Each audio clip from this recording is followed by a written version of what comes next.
अक्सर इंसान को लालच मौत की कगार पर लाकर खड़ा कर देता है और जो इंसान लालची होते हैं उसे जहन्नुम यानी कि नरक की यातनाएं तक भुगतनी पड़ती है। ये कहानी भी कुछ इस तरह की है। मूवी की शुरुआत में हम बर्चिल को देखते हैं जो कि ट्रेन में सफर कर रहा था। वहां पर वो ब्रेड खा रहा था और उसके सामने एक औरत अपनी बच्ची को लेकर बैठी थी।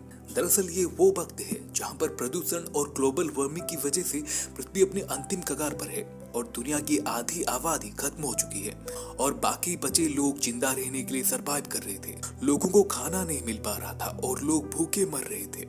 ये जानते हुए भी वो जाते वक्त अपना ब्रेड उस बच्ची को दे देता है। ट्रेन एक बीहड़ रेगिस्तान में रुकती है और वो वहीं पर ही उतर जाता है। शायद उसे वहां से कहीं पर जाना था। वो स्टेशन बहुत ही सुनसान था।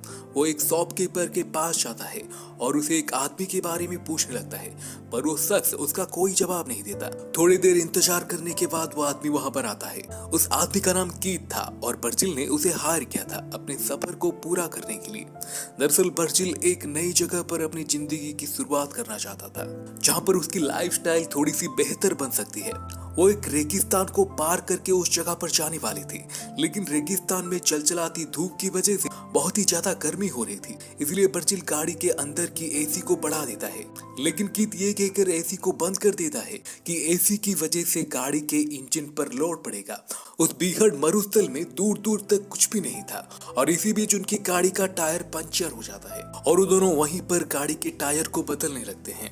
तब तक शाम ढल गई थी और रात होने को आया था, इसलिए वो दोनों वहीं पर रात गुजारते हैं। अगली सुबह बर्चिल गाड़ी चला रहा था और कीथ गाड़ी में सो चुका था। कीथ को सोता देख बर्चिल गाड़ी का एसी चालू कर देता है और कीथ के मुताबिक कुछ ही देर में गाड़ी के इंजन पर प्रेशर पड़ता है और गाड़ी बंद हो जाता है। कीथ बर्चिल पर गुस्सा करता है, पर उनका इंजन अभी भी पूरी तरह से खराब नहीं हुआ था। उसे अभी भी ठीक किया जा सकता है।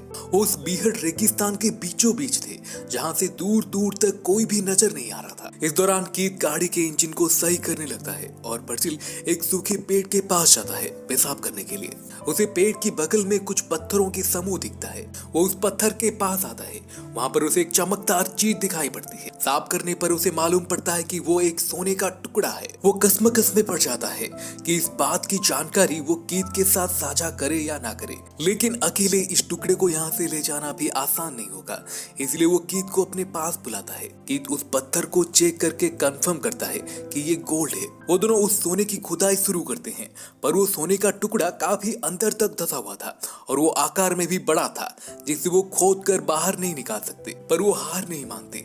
गाड़ी और रस्सी की मदद से वो उस सोने की टुकड़े को बाहर निकालने की काफी कोशिश करते हैं, लेकिन बाज दफा कोशिश करने के बाद भी वो उसे निकालने में नाकामयाब रहते हैं। देखते ही देखते शाम ढलाती है और वो दोनों वहीं पर रुकने का इंतजाम कर लेते हैं। कीथ और बर्चिल वो दोनों ही काफी खुश थे क्योंकि अब उन दोनों की जिंदगी थोड़ी सी आसान हो जाएगी। अब यहाँ पर कीथ एक प्लान बनाता है। वो कहता है कि बर्चिल यहाँ से ट्रक लेकर पास वाली शहर में जाएगा और वहाँ से एक्सकेवेटर लेकर आएगा। एक्सकेवेटर ये एक ऐसी मशीन है जिसकी मदद से वो उस विशाल सोने की टुकड़े को आसानी से बाहर निकाल सकते हैं, पर उस मशीन को शहर से लाने में लगभग 4 से 5 दिन लग जाएंगे। इसलिए बर्चिल कीथ को कहता है कि तुम एक्सकेवेटर लेकर आना और मैं सोने के पास रहूंगा। दोनों एक दूसरे को घूरने लगते हैं। दरअसल उन दोनों को एक दूसरे पर बिल्कुल ही भरोसा नहीं था। कीथ कहता है कि तुम्हें इस बीहड़ में रहने का बिल्कुल भी अनुभव नहीं है और तुम ज्यादा देर तक यहाँ पर सरवाइव नहीं कर पाओगे। पर अंत में कीथ को ही ट्रक लेकर वहां से जाना पड़ता है। जाते जाते वो बर्चिल को इस बीहड़ में गुजारा करने के लिए कुछ खाना, पानी का जार, एक चाकू और एक सेल फोन के साथ साथ सर ढकने के लिए एक तरपाल भी देता है। अब इस बंजर रेगिस्तान में बर्चिल अकेला था और खुद को वो तपती सूरज की किरणों से बचाने के लिए पेड़ की साख से तरपाल को बांधकर एक शेल्टर बनाता है। उसके बाद वो कुछ लकड़ियां इकट्ठा करने के लिए निकल जाता है क्योंकि उसे पता है कि इस बीहड़ मरुस्थल में जंगली कुत्तों का बोलबाला है और रात को वो उस पर अटैक भी कर सकते हैं। उन कुत्तों से बचने के लिए उसे रात भर आग जलाए रखना होगा। उस मरुस्थल में उसकी पहली रात आराम से कट जाती है। दूसरी सुबह उसकी नींद टूटने के बाद कुछ ही दूर पर वो एक एयरप्लेन को देखता है जो कि उस मरुस्थल में क्रैश हो चुका था, पर एयरप्लेन के कुछ हिस्से अभी भी सही सलामत थे जिसे वो अपनी शेल्टर की तरह यूज कर सकता है। लेकिन वहां से वो उस सोने की टुकड़े को नहीं देख पा रहा था, इसलिए एयरप्लेन के कुछ हिस्से को वो अपने साथ लाने का फैसला करता है और उसे घसीटते हुए अपने साथ ले आता है। सूरज की चुभती किरणों की वजह से उसका शरीर झुलसने लगता लगा था और उसके पूरे शरीर पर छाले पड़ना शुरू हो चुका था। इसलिए वो प्लेन के हिस्से को कुछ इस तरह से रखता है जिससे वो सूरज की किरणों से बचते हुए हरदम उस सोने की टुकड़े पर अपना नजर बनाए रख सके। तब तक उसका लालच और भी बढ़ चुका था और वो उस सोने का अपने जिगर के टुकड़े की तरह ख्याल रखने लगा था। वो उस सोने को एक मिनट के लिए भी खुद से दूर करना नहीं चाह रहा था। शाम ढलने के बाद वो उस सोने की पत्थर से थोड़ा सा सोना तोड़ने की प्रयास करता है और वो उसमें सफल भी हो जाता है। अब उसके पास सोने का एक छोटा लेकिन भारी सा टुकड़ा होता है। वो उसे संभाल कर अपनी बैग में रख लेता है। तभी उसे कीथ का फोन आता है। वो कीथ को बताता है कि उसके पास सोने का एक छोटा सा टुकड़ा है और वो काफी महंगा भी होगा, लेकिन कीथ उसे सोने की करीब से कहीं भी जाने से मना करता है और उसे वहीं पर रुकने का कहता है। वो कहता है कि उसकी ट्रक में कुछ प्रॉब्लम हुआ है तो हो सकता है कि उसे पहुंचने में थोड़ा सा वक्त और भी लग जाए और तब तक वर्जिल को पूरे टाइम उस सोने के पास ही रहना होगा। वर्जिल भी उसकी बातों को मान लेता है और इस तरह से उस वीरानी मरुस्थल में वर्जिल जैसे तैसे 2 दिन गुजार चुका था। अब तीसरे दिन तक आते आते उसका चेहरा काफी बदल चुका था क्योंकि उसके पूरे शरीर पर छाले पड़ चुके थे और वो फिजिकली भी बहुत कमजोर हो चुका था। अब उसके पास बहुत ही कम खाना और पानी बचा हुआ था और इस बीच एक सांप को मारने के चक्कर में उसका बोतल गिर जाता है और काफी सारा पानी नीचे बह जाता है। ये देखकर वो बहुत जोर से चिल्लाता है क्योंकि इस बीहड़ रेगिस्तान में वो पानी ही उसके सरवाइव का एकमात्र जरिया था। वर्जिल फिर से उस एयरप्लेन के पास जाता है और उस वक्त वो उस सोने के टुकड़े को अपने साथ ले गया था और तभी एक अजनबी उसकी तरफ आ रहा था। उसे देखकर वर्जिल प्लेन में छिप जाता है। साथ ही साथ वो उस सोने के टुकड़े को भी सही तरीके से छिपा लेता है। दरअसल वो अजनबी एक महिला थी जो कि इस रेगिस्तान को पार करके कहीं पर जा रही थी।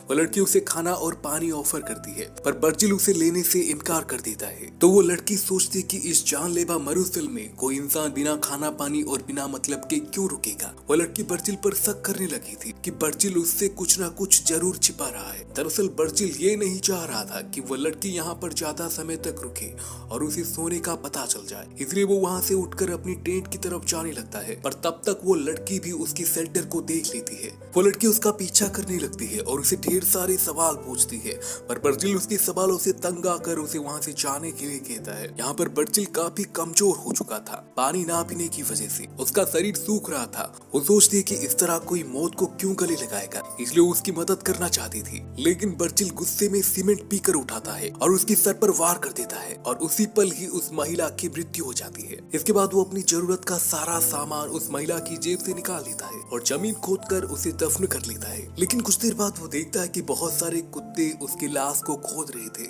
वो हड़बड़ी में उस लाश को बाहर निकालता है और उसे जला देता है। रात होते होते वो बचता रहा था क्योंकि वो काफी बदल चुका था और उसकी आंखों में आंसू थे क्योंकि मूवी की फर्स्ट सीन में हमने देखा था कि 2 दिन पहले वो किसी की भूख मिटाने के लिए अपना खाना तक दूसरे को दे दिया करता था, लेकिन अब अपनी लालच की वजह से वो किसी की जान ले चुका था। चौथे दिन फिर से उसे कीथ का फोन आता है और उसे कहता है कि उसे वापस आने में थोड़ा और वक्त लगेगा। ये सुन के वर्जिल काफी निराश हो जाता है क्योंकि अब उसके पास खाने पीने के लिए कुछ भी सामान नहीं था और उसे कीथ के आने तक इसी बीहड़ में ही सरवाइव करना होगा। तभी उसकी बगल से एक गाड़ी गुजर रही थी। एक बार को वो ये भी सोचता है कि मेरे पास जो छोटा सा सोने का टुकड़ा है उसे ही लेकर मैं यहाँ से निकल जाऊं, कम से कम मेरी जान तो बच जाएगी। लेकिन उसका लालच खत्म होने का नाम ही नहीं ले रहा था और उसका मन बड़े से सोने के पत्थर को ही ले जाना चाहता था। देखते ही देखते वो गाड़ी उसकी नजरों के सामने से ओझल हो जाती है और वो अधमरी हालत में उसी बीहड़ में ही पड़ा रह जाता है। कुछ देर बाद वहाँ पर एक बहुत बड़ा रेतीला तूफान आता है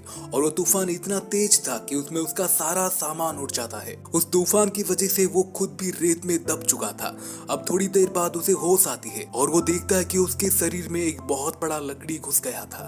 तूफान ने उस पेड़ को भी अपनी चपेट में ले लिया था जिसके सहारे वो शेल्टर बनाकर रह रहा था। साथ ही साथ वो छोटा सा सोने का टुकड़ा भी उस तूफान में कहीं पर गुम हो चुका था। अगर वो अपनी लालच को छोड़कर उस ट्रक में चला जाता तो शायद आज उसे ये दिन देखना नहीं पड़ता। वो अपनी शरीर से उस लकड़ी को निकालता है और एक टीन को गर्म करके अपनी जख्म पर लगा देता है ताकि उसकी शरीर से खून निकलना बंद हो जाए। इसके बाद वो वहीं पर ही गिर जाता है। अब उसके शरीर में इतना भी ताकत नहीं था कि वो खड़ा होकर वहां से बाहर जा सके। तभी उसे हेल्यूसिनेट होने लगता है और वो उसी लड़की को देखता है जिसका कुछ वक्त पहले उसने कत्ल कर दिया था। अब यहाँ पर ठीक वैसी ही एक लड़की आ जाती है। दरअसल ये लड़की उस महिला की छोटी बहन थी जिसको वर्जिल ने मार दिया है। वो उसे पानी पिलाती है और उसे हेल्प ऑफर करती है, लेकिन अभी भी वर्जिल के मन में लालच था और वो सिर्फ सोने के बारे में ही सोच रहा था और उसका पूरा फोकस इस बात पर था कि ये लड़की उसकी सोने की ढेर को ना देख ली। इसलिए वर्जिल उससे कोई भी हेल्प लेने से इनकार कर देता है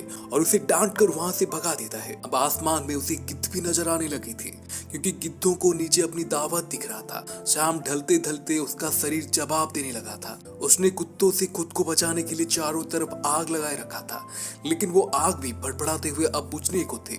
वो तुरंत ही कीथ को फोन लगाता है, लेकिन कीथ उसके फोन का कोई जवाब नहीं देता। तभी वर्जिल को कुत्ते चारों तरफ से घेर लेते हैं। वो किसी तरह से बस उसे नोच खाना चाहते थे। वर्जिल अब इतना स्ट्रॉन्ग भी नहीं था कि उन्हें वहां से भगा सके। कुत्ते चारों तरफ से उस पर झपट्टा मारने लगते हैं। दूसरी तरफ कीथ दूर बैठा ये सारा तमाशा देख रहा था। दरअसल कीथ बहुत टाइम पहले ही एक्सिबिटर के साथ यहाँ पर पहुंच चुका था। यहाँ पर कीथ के मन में भी लालच आ गया था और वो वर्जिल की मौत का इंतजार कर रहा था। वर्जिल को भी ये एहसास हो जाता है कि कीथ ने उसे जानबूझकर धोखा दिया है। अब यहाँ पर कुत्तों का झुंड उस पर हमला करके उसे जिंदा ही खाने लगते हैं। कुछ देर बाद कीथ अपनी गाड़ी लेकर वहां पर पहुंच जाता है, लेकिन जैसे ही वो गाड़ी से बाहर आता है तभी एक तीर उसके सीने को चीरते हुए उसके सीने के आर पार हो जाती है और वहीं पर ही उसकी मृत्यु हो जाती है। दरअसल वो तीर कीथ को दूसरी लड़की ने मारा था जिसकी बहन को वर्जिल ने मारकर जला दिया था। और इसी के साथ ही ये मूवी यहीं पर खत्म हो जाती। इस मूवी में इंसान की लालच और उसके कर्मफल के बारे में बताया गया है। लालच वो बुरी बला है जिसका कोई अंत नहीं है और कर्मफल वो ताकत है जिससे इंसान चाहकर भी अपना मुंह नहीं फेर सकता। इंसान जैसा कर्म करता है उसे वैसा ही परिणाम या नतीजे भुगतने पड़ते हैं। इसलिए हरदम अच्छे काम करने की प्रयास करें ताकि आपको उसके नतीजे पाते वक्त सुख की अनुभूति हो, ना कि तकलीफ की। तो दोस्तों, आपको ये मूवी कैसी लगी हमें कमेंट करके जरूर बताएं और चैनल को सब्सक्राइब करके बेल नोटिफिकेशन को ऑन करना मत भूलिए। दोस्तों, अगर आपको हमारी कहानी पसंद आती और आप चाहते हैं कि मैं आगे भी ऐसे ही कहानी आपके लिए लेकर आऊं और अगर आप हमें सपोर्ट करना चाहते हैं तो नीचे दिए गए थैंक्स बटन पर क्लिक करके आप हमें कुछ भी कंट्रीब्यूट कर सकते हैं।